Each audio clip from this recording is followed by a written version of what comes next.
Yo, yo, yo, YouTubers. It's your boy Tech B Swift coming at you today with the review. That review would be the Surface Pro 4 keyboard versus the Surface Pro 3 keyboard. For those out there who want to know the difference between the two, like myself, I'm used to having the hottest technology. This is a Surface Pro 3 keyboard right here. I like it. It's nice, but I always felt like it was a little loud. I felt like the buttons was a little close. I didn't like the fact that they got rid of the volume up and down buttons. And this trackpad, like, I always felt like it was small. It works. It's functional. But I always felt like something was missing. So, they came out with the Surface Pro 4. Thought about upgrading, but after watching some other reviews on YouTube, the specs really wasn't nothing impressive. You want to get something cool, get the Surface Book. But as far as the Surface Pro 4 versus the Surface Pro 3, I just didn't see the need to upgrade. But then I recognized the Surface Pro 4 had an upgraded keyboard and pen, and that caught my attention. And let's talk about it. So, get this out the way.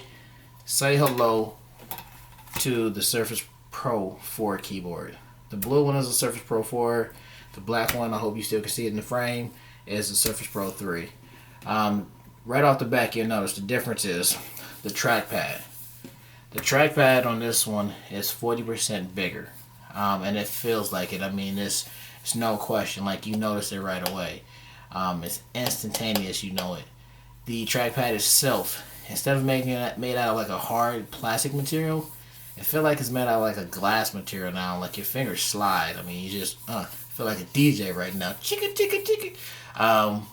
It's nice. It's definitely a huge upgrade over the old trackpad, which is, like I said, I mean, you see them side by side. Look at that. Which one would you rather put your fingers on? That's what she said. That's inappropriate. I'm sorry. But yeah, like I said, you know, this is a much better trackpad. It feels so much better in the hand. It feels kind of sticky. This is brand new and it's smooth butter. The clicks spread out. They work, but it's just a lot easier to use them. As you see, this is like, you probably can't hear that, but it's a difference. So that's one thing I noticed right off the bat that interests me. Next, the buttons, look at that. They're spaced out. What they did is they took this case and they went basically side to side. All this extra space right here where they had those bevels, they filled them out. And that's a really, really nice feature. Also, another thing you'll notice is the ridge. On this one right here, it has a bigger lip that goes around the keyboard. Why? It's because the keys are deeper. When you go to press a key on this one, it feels like a normal keyboard. Like, you go down a lot farther. The range of motion is a lot greater. With this keyboard, I mean, you barely moving anything. Like, it's very, very short. You can type on this, but it's just not as comfortable. It's not the desired result that I would want or what I'm used to when I'm using a regular laptop or desktop keyboard. So that right there made me want it. Okay, spread out.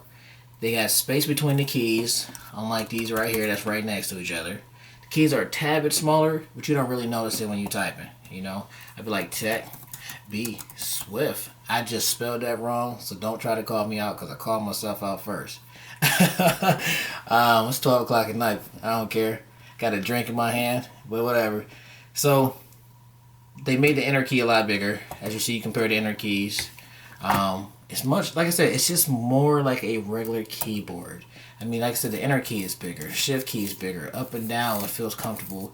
They got a menu button on here now instead of the FN button sitting here on the right hand side. They moved the FN button to the left side. So as you see, they added an extra button on the left hand side. Nice feature. And when you look at the top keys, let's look at the top row. The escape was all small on this one. They made it bigger. Okay.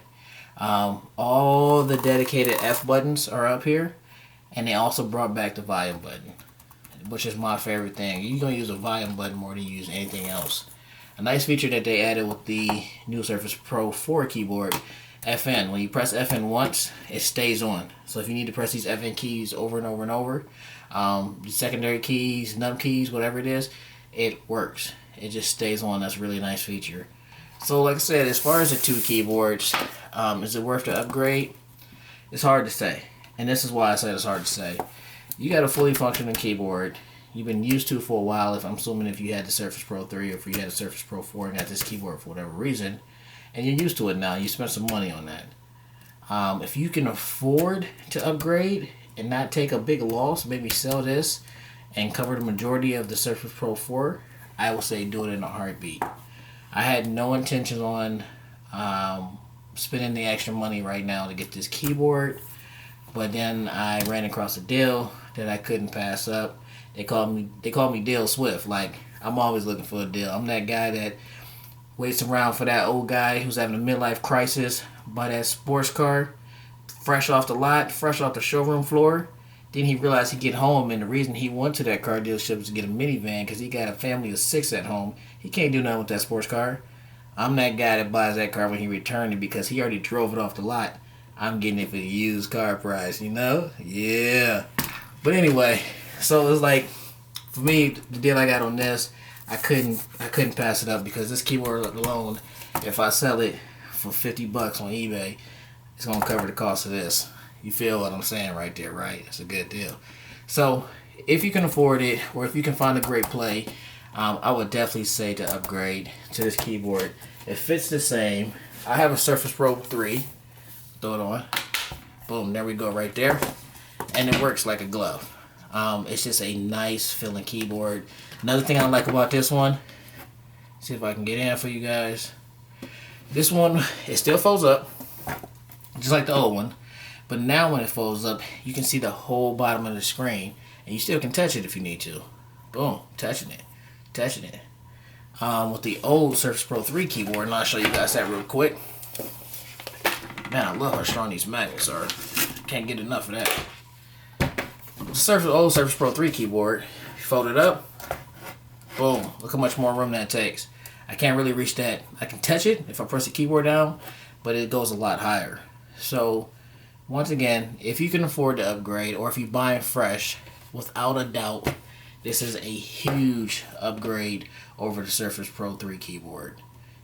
Do yourself a favor, new people moving to the Surface Pro, get this keyboard.